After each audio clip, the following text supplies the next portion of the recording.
I'm Ashley Jandrzewicz. I'm the health professions teacher for Level 1 and Level 2. The Anatomage Table is basically a virtual dissection tool that allows us to view cadavers. They are actual human cadavers that we look at with real stories behind them, so we can actually go in and find out what the cause of death was with this cadaver. We can use it to view different layers, so that it actually goes down layer by layer, and we can see the skeleton, the muscles, the organs, the blood vessels.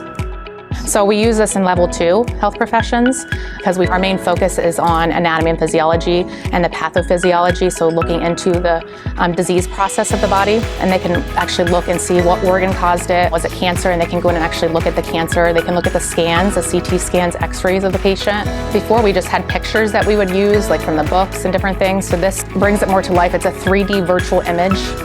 I'm so excited. I'm very passionate about this table. I think it's going to be a great addition to our program. I've seen so many students that just light up when they see the table. They get excited to learn on the Anatomage Table.